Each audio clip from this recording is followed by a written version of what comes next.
Tonight we're really lucky to have this amazing collection of authors, journalists, and a comedian, maybe two will come out before tonight's over. Each of them is fascinating, accomplished, and worth listening to in their own right. But they have in common their professionally creative hand in the current cultural dynamic. What they say matters in the community debate, such as it is, and they are in public view to be emulated and criticized, and in no particular order.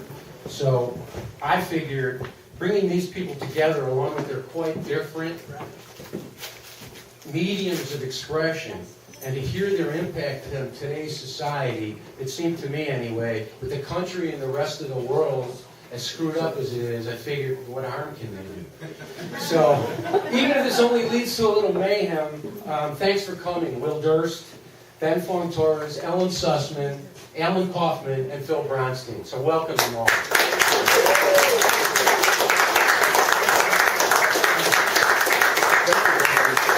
We're also lucky to be here in Focus Gallery. Yeah, it's a real North Beach place, obviously, as you can see.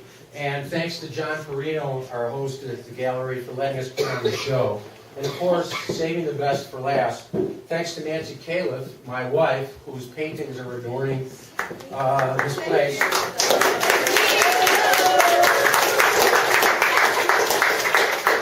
She just turned a certain age, but doesn't show any signs of aging. So thanks for surrounding us with these wonderful, and the truth be told, a little troubling paintings. I know because I've lived with her imagination and her peoplescapes and her beauty for 21 terrific years, so thanks for making me.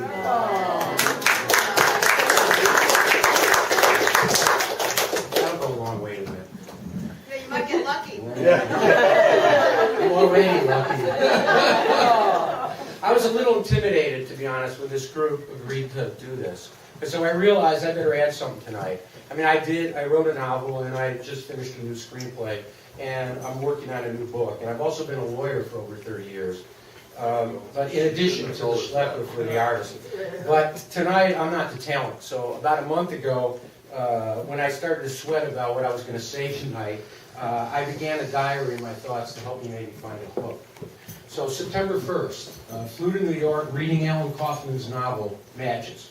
It's a gritty and engaging true life story of Israeli soldiers on patrol in the disputed Palestinian territories.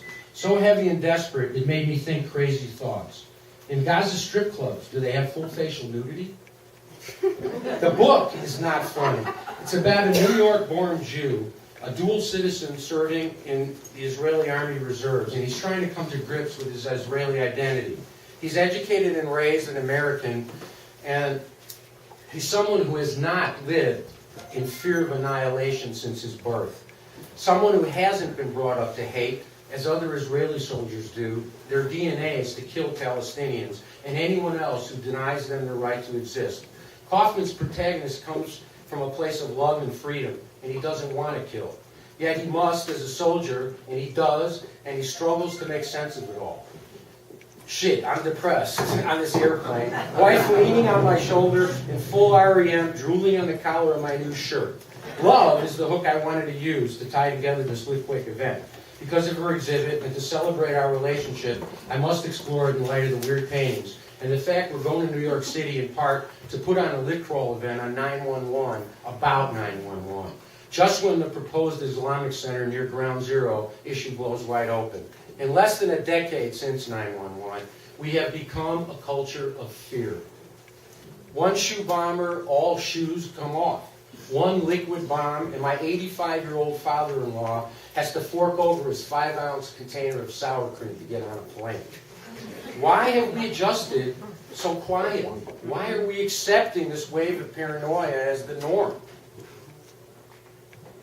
Not that there isn't a lot to fear, but where is the positive, adventurous America, the resourceful and inclusive America that actually did make us great once?